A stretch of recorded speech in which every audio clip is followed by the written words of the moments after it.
Thank you, Parveen. India is building the fastest growing economy in the world. But here is the uncomfortable truth. It's like we are flying up in the sky without air traffic rules when it comes to AI. This session is about you're going to experience about what you don't deal with theory, but what is broken today, what is missing, and what is expected next. And in what? In regulation, innovation, and the future of AI governance. Joining us is Venkata Pingali, founder and CEO of Carver Agents. Venkata is an expert in regulatory intelligence with his firm Carver Agents, excelling in regulatory intelligence that monitors 1,000 plus regulators across 50 plus countries. And they help organizations track and respond to fast moving AI governance and compliance mandates. May I invite Venkata upon the stage? Thank you for joining us, sir. And our next panelist is Parveen Goribidnur, who is also the co-host of this event. Parveen is a founder of United Regulation.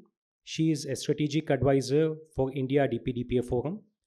She's an AI governance and technology leader whose work sits at the intersection of regulations, artificial intelligence, data protection, digital policy, and responsible innovation. May I welcome upon Parveen on the stage. The big round of applause, please. So, ladies and gentlemen, this is a very unique discussion, fireside discussion, where we explore gaps, automation, and the future. Let's find out where India is really heading towards. Over to you, Parveen and Venkata.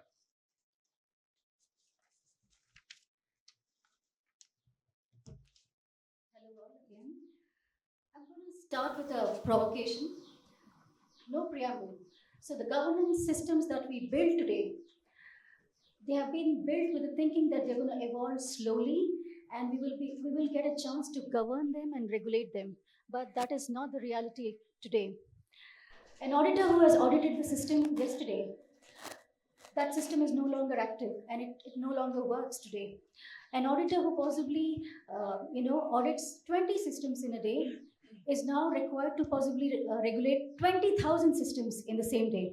How do you deal with this kind of reality of today's world? What are your thoughts, Venkat? No, absolutely. I mean, those only touch the scale aspects of it, right? Which is that it costs us nothing to generate code. It costs us everything to know that it actually is running safely. So the logical consequence is the scale, but actually it is a lot more complicated. One of my unique vantage points I have, because I work on regulations across many countries, I get to talk to a lot of different people from different geographies and domains. And I also have a nice podcast, short shameless plug for that at the intersection of AI and geopolitics. So the kinds of use cases that situations that we are now coming across were unthinkable. Let me give you a simple example.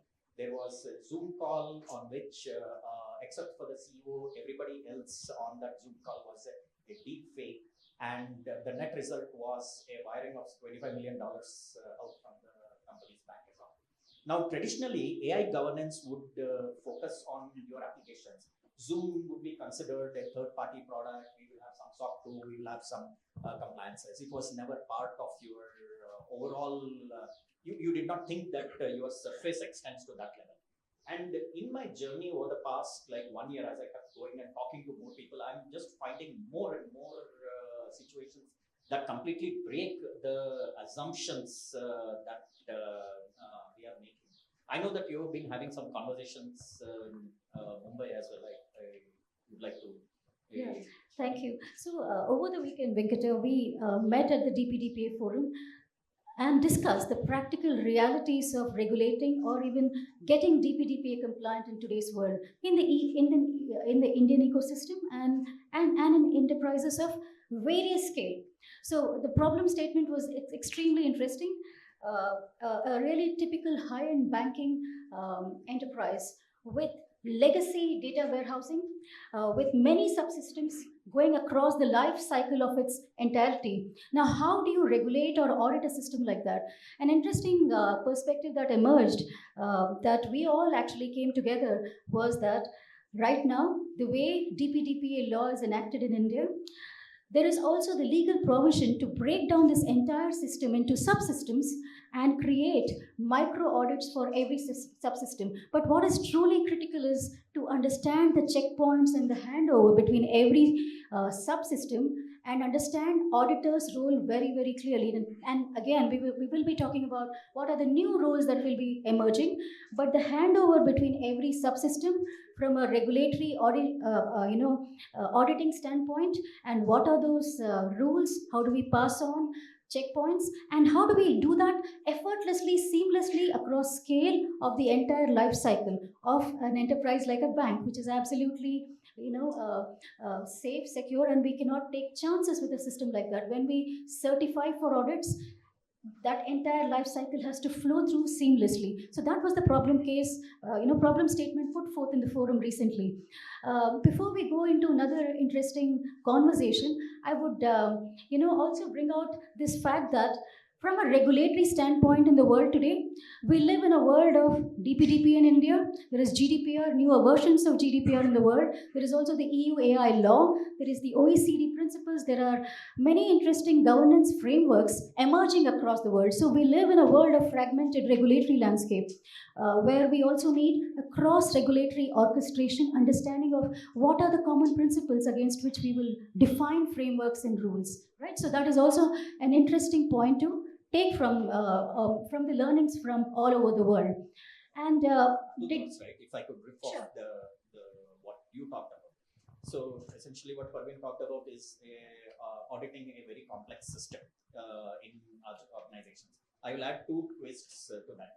Now, because of automated code generation, these modules are likely to explode, and they're likely to have a lifetime of maybe 5 minutes. So it is not even that there aren't enough of these modules, but these modules will come and go like in a jiffy.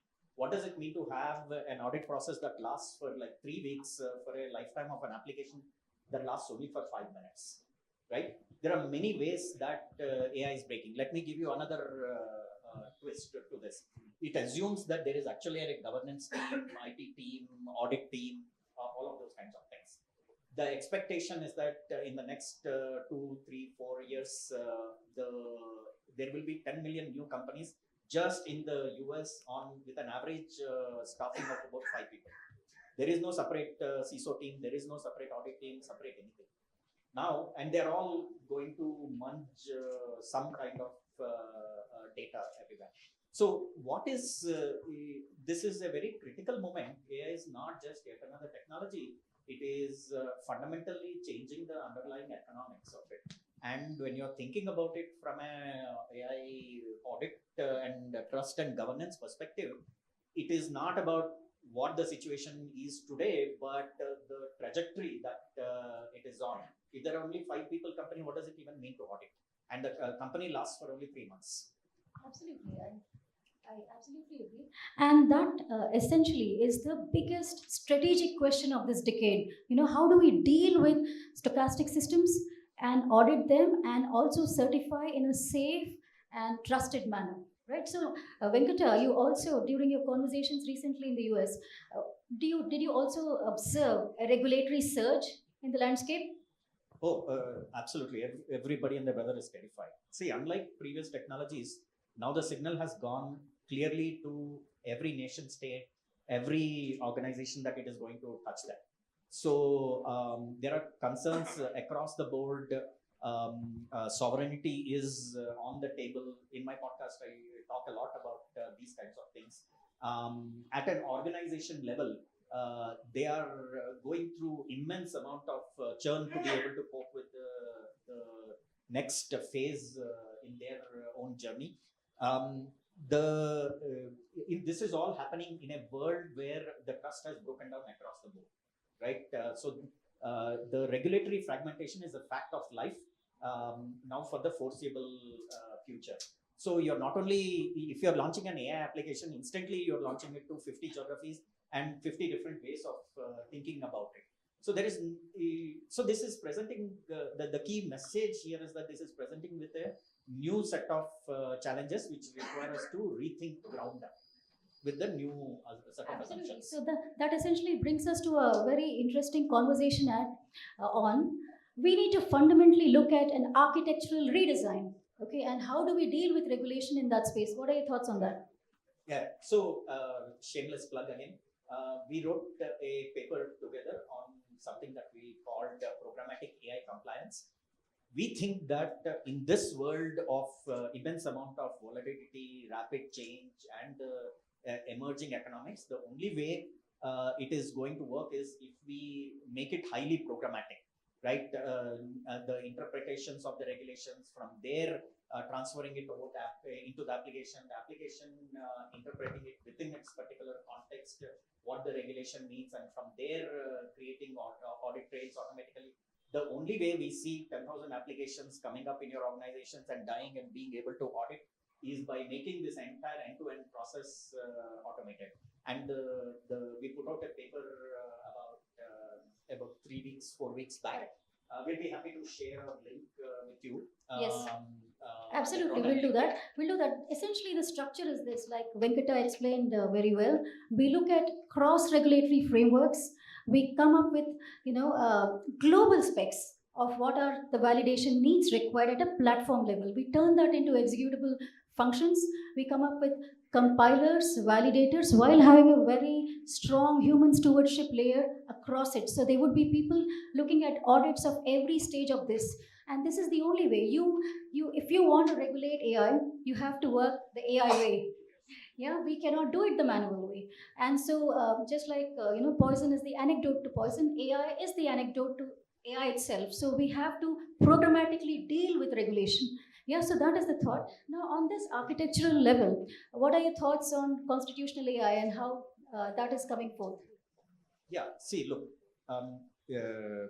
I was going to riff off on the whole organizational implications and career implications and things like that. But before we come to that, see, there are many, imagine a mental health app that is chatting with 1,000 people with different cultures, backgrounds, and so on. We are talking about governing it. And this app may be lasting for about half an hour. The Claude dynamically generated this code, it ran it, and then it died.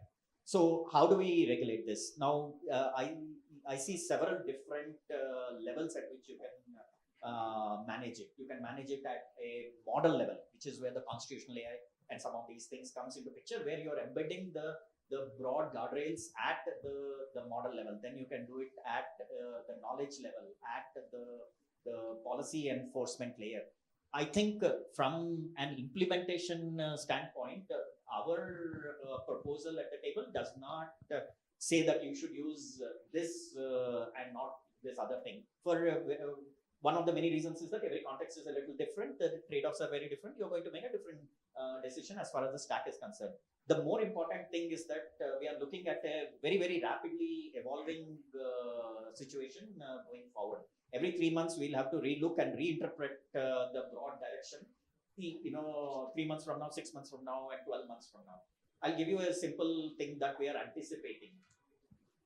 There is massive resistance now that is building up across the world and in the US in particular. So there is a conversation at the table which says that there will be massive protests in about August timeframe against this AI companies from a variety of sources. The result of that will be a political action. The political action will trigger a new set of regulations. Again, we will have to relook at some of these things from the situation that is evolving 3 months, 6 months from now. Absolutely. So all of this, in my mind, points to the need for a very flexible, evolving framework that is not opinionated, that is responding to the situation on the ground. And more importantly, it takes a particular kind of people architecture to support something like this. And we discussed, you want to expand on Absolutely. that? So in addition to the programmatic compliance layer that we spoke about, right, for AI regulation, there are many actors that need to come together. One, let's talk about, even before we come to different classes of actors, let's talk about basic organizational changes that need to happen. So now auditors cannot operate in the same model as they did before. We'll have we'll have external auditors, we'll have, remember the system that I told you? We'll have auditors between subsystems, we'll also have auditors who work at an integration level. They would have to see the entire life cycle of an AI model and certify it at the end. So from an auditing standpoint, there is a huge change in roles in future to be expected. Now, why don't you talk about other roles? How are they changing? So you're talking about governance and trust related or beyond? Governance and trust related, yes. Yeah. So there are new kinds of things. Let me give you one example of a new role that is coming in. Now we are introducing insurance into the whole equation. Today, no existing insurer want to underwrite your AI application. They are not going to production in any enterprise, right? Without somebody underwriting the risk. So there is a new class of insurers that is coming, and new class of audit-related roles, which are about certifying these AI agents and applications as being insurance ready, which is very different from your security and other standards. So we are looking at, for example, forensic auditors. So imagine you're auditing 1,000 applications. There's no way you can do. Machine is doing most of the work. Once in a while, bad things will happen. So there will be explicit roles whose sole job is to reverse engineer what happened for a particular application at a particular point in time, in order to know what should be the change in the guardrails and policies. So we are looking at not only new tech stack for the whole compliance, we are looking at new methodologies, but we are also looking at brand new roles. Absolutely. So again, lawyers and CFOs, for example, cannot operate in standalone and silo today. They cannot enforce just frameworks and rules and audit the system. Similarly, programmatic application developers cannot again work in silo and say that, hey, this is what technology does and my AI agent is going to work this way. So all these actors, including lawyers, including CFOs, auditors, technologists, startups, who define the vision of the entire AI agent, they need to come together not later in the life cycle, but much before, while you are designing the entire thing. So you have a very good governance platform architecture defined at the very level. Then you work with nuanced roles that can help bring this entire model and possibly be audited at the right points with a good human oversight layer. So you're actually looking at software and application development in a whole new way, with a regulatory layer and human oversight today. And coming in very early in the Yes. in the whole process. So Yes. Imagine if the application is going to last for only 5 minutes. That means the moment it wakes up, at that point itself, it already has the regulatory expectations built into its guardrails. It is not after the fact. Nobody is coming and implementing it on the fly. By the way, just a quick check. How many of you are lawyers here? Okay. And engineers? A lot of like engineering stuff.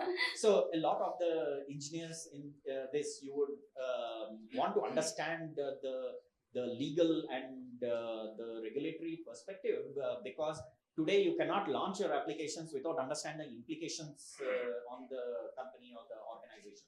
So you will be on the hook for all of this. So the teams that were siloed in the past, like legal, compliance, and so on, they will all now blend into full stack small teams which will own Absolutely. the entire risk. Absolutely, and that's the only way to deliver in an AI world today. If not, we cannot go back to the standard application development anymore. It's a hybrid new role that comes together in every organization, builds a very clear regulatory layer, and operationalizes it throughout the entire life cycle. So that's the new model. And And with we have that, yeah. spoken about the role of the community, right? Now, what is, there is legal side, there is technology side, and then there are operation side, all different aspects of this stack that we are talking about. So one of the threads of the conversations that we have had is how should the community come together to make this thing happen? Who needs to come to the table, and what should be potential next steps from where we are today at this point in time? Absolutely. So I think this is a very important question. So while AI regulation is only being talked about, there are theoretical frameworks, including the one that we just proposed. What is truly important is coming together as fellow AI regulation enthusiasts on a monthly basis, have conversations around what should steering look like.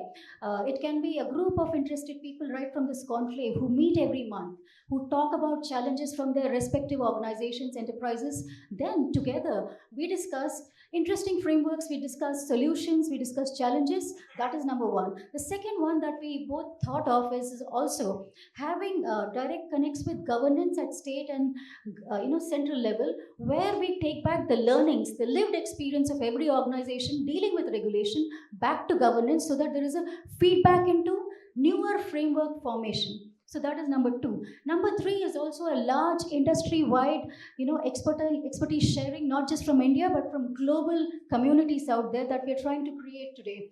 So those are truly important to recreate, AI governance model in future.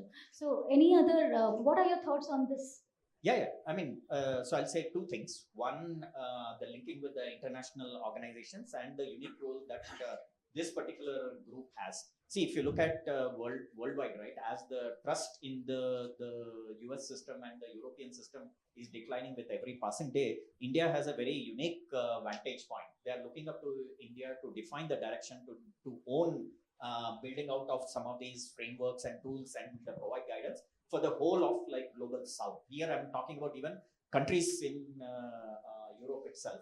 So the challenge is for this community to come together and think ahead of time and think in a global way, so that we can when these applications are going to be everywhere. So it is a matter of truth for all countries. So India could be the anchor for this trust conversations overall, and this particular group in particular can actually drive those conversations. Absolutely. So this was the major objective behind this conclave, to build an ecosystem of thought leaders who can take corrective actions at their organizational level, at possibly larger governance and framework level, at national dialogues and also at international dialogues. So that's the entire thing. Now, before we finish our track, Venkata, you were very interested in bringing in an interesting perspective, possibly from philosophy. Do you want to talk about that? Yeah. So I've been having a number of conversations with anthropologists and with religious folks and humanities department, because I think and lawyers. Believe it or not, as an engineer, I'm getting into arguments with Supreme Court lawyers on whether free will exists and whether the jurisprudence, the fundamentals of jurisprudence need to be looked at, because we have never had a technology that can shape and influence us in the way that we have today. And the big idea that I keep coming back to, I become more and more of like, I became more and more interested in Hindu philosophy overall, because I think it has a profound amount of wisdom to share with us. The one idea that I will highlight is the question of Maya. As a child, I used to think that this is about magic and demons and something, being very clever and so on. I think we are entering into a world where nothing that you see or touch is real. The people on your meetings is real. Your messages that you receive are real, are unreal. Your car knows you more than you yourself do, right? Then it brings a very profound question about what do you actually believe, and is that belief legitimate or not? On what basis do you believe something if every input that you have is polluted with AI? Yeah, so I think that's a very powerful thought. I would like to give just my own one more very interesting thing, very short, so that we can open up for questions. So an interesting idea for me is what Chanakya said. He was the chief strategist for Chandragupta Maurya. He said, welfare of society is the best law. And we keep that as the premise of our AI regulation, we will do really well. Yeah. I'll add one bit of trivia. Sam Altman is an Advaitin. Sam Altman talks about Atman and Brahman. You check his timeline. Yeah, okay. It's really interesting. So now, also, we would love to hear your thoughts on the programmatic compliance model. Please feel free to reach out to both of us at any time. It's a fundamentally different way of architecting your AI systems. Now, with that, Vinay? Can we take a few questions, couple of questions?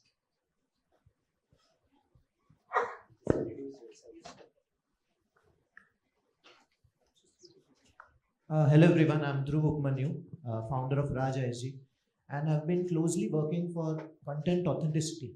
Like just now sir said that it's very important to know what is the provenance of a particular content that we are dealing with. So there is a need for global public trust infrastructure. Like you said, only one thing can also go. How do we look when we are in this room? How do we look at the provenance and how can it be established globally? If you can say like, and how India can play a role there. When we deal with a particular image, for example, I will use a case. If there is a specific image that it's an issue about misinformation also, sir. When we see a particular image and if it is issued in public interest, how would a person definitely connect to it that this is the reliable source and how to prove the authenticity for it is a very important question. Yeah, Thank you.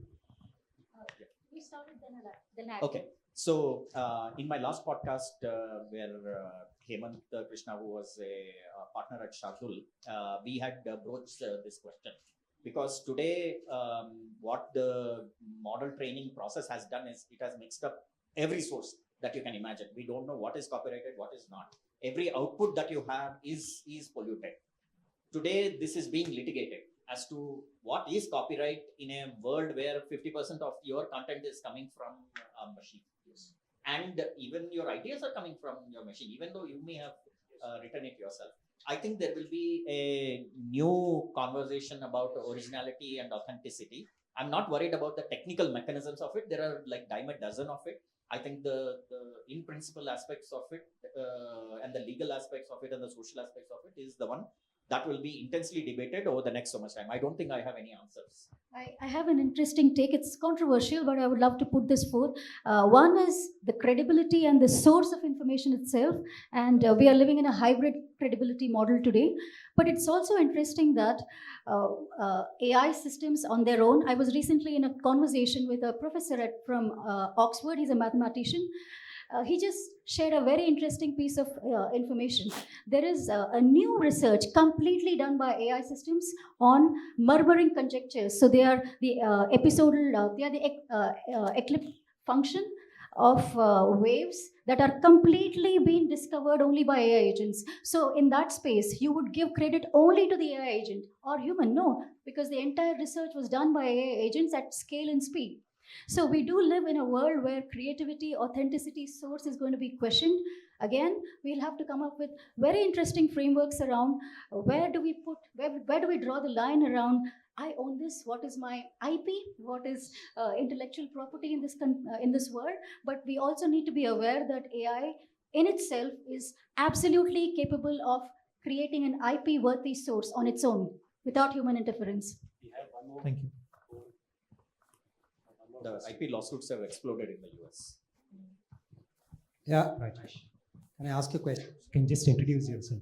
My name is Rajesh. Interesting how the session has moved from AI to philosophy. My question is, in the previous session, we talked about two worlds, the world where you use AI for decisions and where you use it for decision support. I want to understand from you what would be the difference in the AI governance frameworks for these two worlds, and from an impact perspective, where does the consumer or the customer really fit in this whole scheme of things? Okay, so I think decision support one has to be looked at in a tiered way today. One starts with essentially the framework and the governing mechanisms of that city or state or that country, right? So they define a lot of guidelines as to what can be done and what cannot be done. So that is first point of structure around decision making and how things should flow. The second one is definitely related to the customized version of that framework that you're going to use for your governance or also your enterprise. Suppose at an enterprise level, you would want certain data to be treated in this way. And what is the decision that you were going to overlay on top of the regulatory framework itself that adds tier 2. Now, tier 3 would also be essentially, again, I always contrast between governance and enterprise because they create a very structured way of looking at what is in the final interest of each actor, right? So at an enterprise level, you would also want to look at your business outcomes. How does that tie into the larger decision-making process, right? And finally, how does it relate back to market in case of an enterprise? So all of these are going to be added up to your entire new decision-making formula while the base is framework and governance. Okay, so that is one. Again, at the state level, it's the same. You really need to look at a completely new formula that is substantiated at regulatory framework level and then add decision-making layers and logic on top of it. What's your view, Venkata? Yeah, I will add one angle to this. You assume that governance is internal. More and more of it will be external. The number of folks who will be looking at your enterprise to understand what you're doing, reverse engineer, and also ask whether my interests are being met or not, this is not a question of choice. They will do it. They will, if you are transacting on their behalf and you do stuff, in the old world you could obfuscate it, in the new world you cannot. So the governance has to account for third party oversight, with or without Absolutely. your approval. Absolutely. That adds yet another decision-making layer on top, the third-party view of all of this. Yes. So we have one last question. And can I will accommodate. one small plug Yeah, after sure, that. please. Go ahead. Take the question. And then Yeah. So my problem now, you guys are, I know you compounded it. I always in front of the customer trying to solve problems. And because he has a problem and I'm a solution expert, hopefully, I should be able to give the best solution, right? But now, the way you're telling me now, I need to take in legal into account, right? So at one end, I'm trying to come out with a solution where I'm bringing down the TCO, total cost of ownership. And now, because I'm going to take in legal, my cost of solution is not going to be the same because obviously I'm going to cost him. So why is a customer today going to look at me when the non-era of AI, where I was probably giving him $100 or whatever it is, and today with the cost of tokenization, consulting, blah, blah, blah, and the legal angle coming in over here, why is he going to pay the $120 or $130 extra? I mean, more. So how do we handle this? So I'll quickly give my perspective and Venkata will add. Interestingly, the same question was the basis of our programmatic AI governance. One, at the end of the day, today lawyers have to be acting, their roles are going to be redefined in future. They are going to be the ultimate expert auditors and possibly lawmakers in future. But coming back to your point, the entire business case of adding legal perspective, when you automate it, that cost is going to be much lesser than what you have done in future. So a large part of the regulatory framework that you embed in your systems, now they are going to be automated. So there isn't going to be add-on cost to that. But you are designing at an architectural level with governance in mind. So there is no added cost there. But the cost possibly will be at the final point of audit if you are living in a state or a country that wants and requires you to confine to a framework. But in this model, you will not have added costs. They would be legal frameworks that are executable, a part of your platform. So driving down the economics was one of the objectives of the whole automation. I will add another angle to this. The number one requirement of boards and execs today is resilience. Now, the reason they will come to you is because they trust your judgment and then they trust your implementation of the AI, and they would be willing to pay that extra $20 because the productivity that you will generate is going to be able to pay for it. So they are not worried about the $120. What they are really worried about is, do I believe like so and so gentleman, and can I, because you are becoming part of their risk calculation. Yep. And you can weaponize whatever limited capability that you have. And this is a real, I'm in conversation with some UK critical infrastructure. They are terrified by how the partners can weaponize. So they will pay the premium for high trust partners. can we just Thank you. jump to the next question? And we just have 1 minute. Please keep it short. Very quickly. Extend the conversation My later. name is Madan. I run a platform called Mixer. We organize bi-monthly meetups with startups and corporates. And one question which very often comes up is, who owns the governance question? Is it the CTO? Is it the Chief Information Officer? Is it the Chief Knowledge Officer? Is it the Chief Technology Officer, etc.? So, in your thought, who should own this in a corporate, the governance section? Actually, you first now. Okay. So the lines that we had between CISO, CTO, CTO, they're all going to collapse into the CEO. Because the number one requirement, like I was saying today, of the CEO is not creation of value. It is creation of value and being resilient against any number of these kinds of attacks, whether it is technology attacks, competition, cyber attacks, and so on. In UK, officially resiliency is the requirement of the CEO. The responsibility is with the CEO. In my mind, as the sizes of the organizations shrink, all of these lines will go away. All the CXO labels that we have, this is from the old world. They will all collapse into one person who will own the risk. So, I yeah, want but one last plug. sure. Right? So, if you want to see the programmatic AI in action, I have my team member, my platform head here. We have some conceptual implementations. Please come talk to Vinay. There. He'll be outside and he can show you how it might look, our conceptualization.